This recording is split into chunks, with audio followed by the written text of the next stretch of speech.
Assalamualaikum warahmatullahi wabarakatuh. Pemirsa setia channel Bejo Donya Akhirat dimanapun Anda berada, Alhamdulillah pada kesempatan yang berbahagia ini bisa menyapa kembali saudara-saudaraku semua sebangsa setanah air.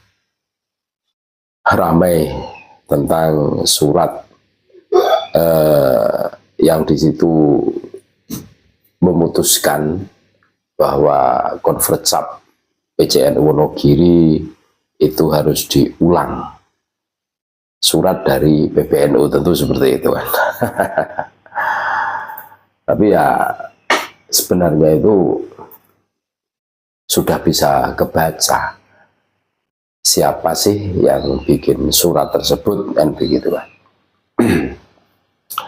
Memang polemik nasab ini menyitakan banyak sekali permasalahan yang sebenarnya tidak perlu sampai diruncing-runcingkan.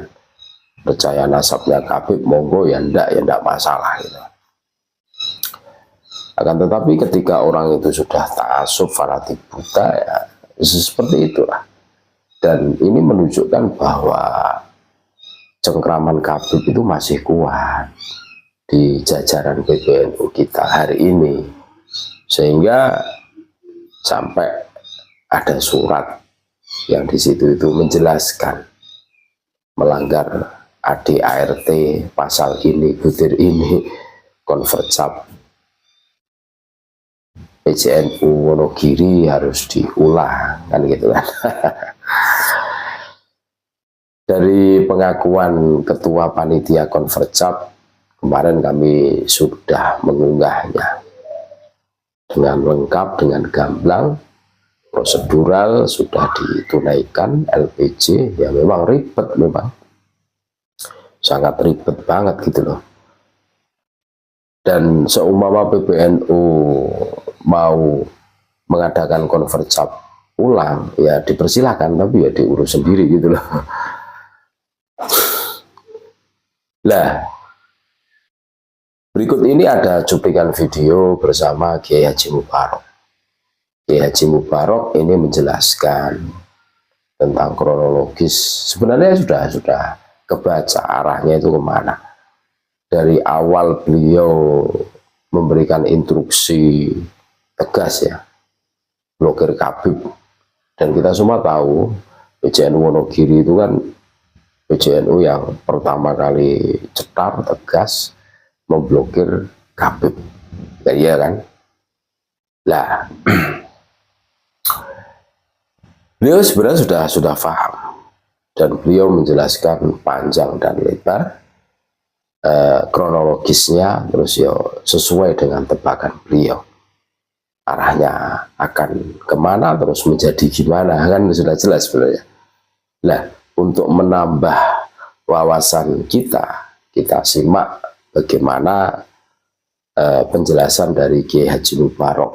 Mudah-mudahan ini bermanfaat untuk kita semua ya, sebagai renungan buat kita semua. Ya, perjuangan itu pasti memerlukan pengorbanan, kan seperti itu kan. Tidak ada perjuangan yang di situ tidak ada pengorbanan. Nah, penasaran? Kita simak cuplikan videonya bersama Kiai Haji Mubarok, ketua PCNU terpilih kemarin gitu, di Wonogiri. Bagaimana respon beliau? Sebenarnya kalau kita cermati ya, beliau tidak ingin menjadi PCNU lagi. Akan tetapi sebagai kader NU, ketika ada mandat untuk memimpin ya harus siap. Yang namanya kader NU itu siap memimpin dan dipimpin, dan begitu kan.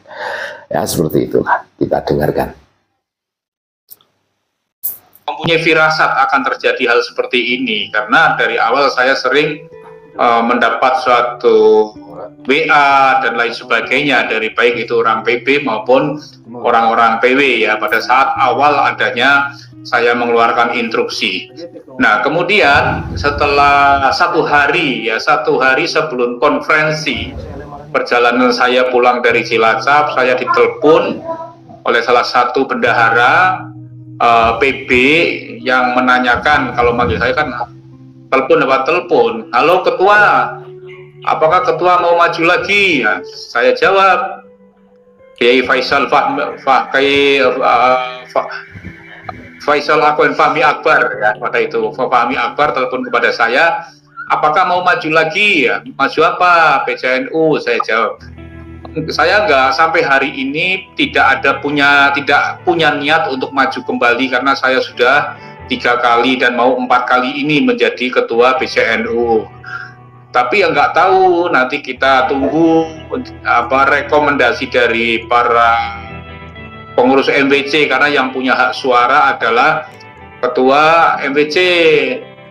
Saya selaku kader NU, apabila mendapatkan amanah perintah kapanpun dan sebagai apapun, saya selalu siap dan tidak bisa menolak.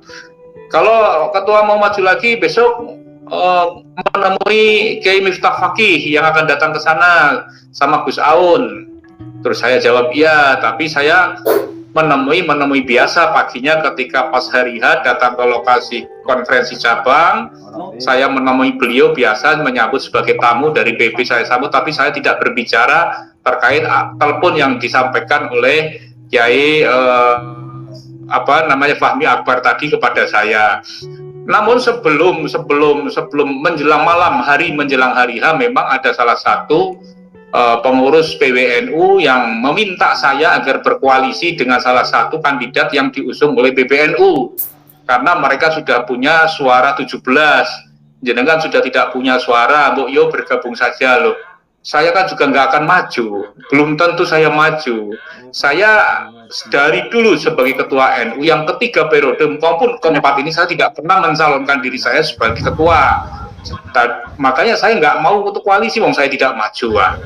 Lah, kemudian pada hari H, ya pada hari H-nya, pada pelaksanaan memang sudah ramai pada saat itu, termasuk pada dalam tatib, pembahasan tatib.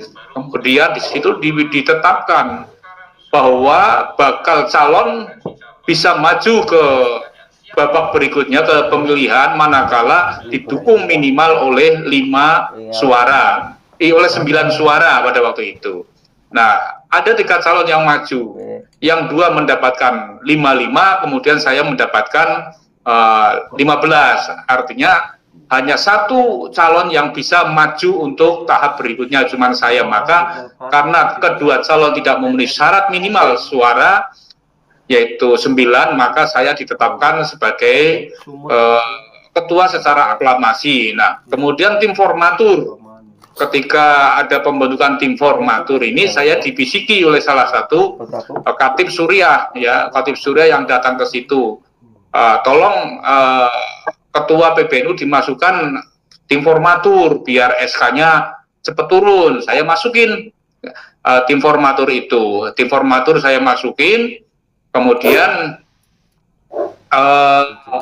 salah satunya yaitu ketua. Sebenarnya di dalam aturan itu tidak ada ketua PBNU masuk dalam tim formatur. Tim formatur biasanya diambilkan 7 orang, yang 1 adalah Rois terpilih sebagai ketua tim formatur, kedua ketua Tanfidia sebagai sekretaris formatur, kemudian yang 5 ada diambilkan dari yang dari perwilayah dan ditambah dengan pengurus lama. Namun pada hari itu tim formatur minta 1 dari PBNU, 1. Kedua, sebelum pemilihan saya sampaikan bahwa salah satu persyaratan yang harus dipenuhi pada saat itu adalah minimal sudah pernah menjadi pengurus baik NU maupun badan otonom. Kedua, sudah memiliki sertifikat PMKNU, Pendidikan Menengah Kader Nahdlatul Ulama. Itu persyaratan wajib.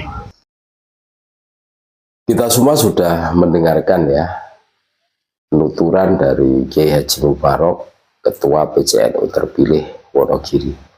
Jelas kan? Silahkan diberikan nilai. Bagaimana penilaian kita semua terhadap kinerja kepengurusan PBNU hari ini. Ya, memang ini bukan hal yang mengagetkan ketika seorang itu sudah fanatik, ta'assub, buta ya kepada Habib, ya akibatnya ya seperti ini. sangat miris dan menyedihkan, tapi sudah terjadi. Ibarat nasi sudah menjadi bubur.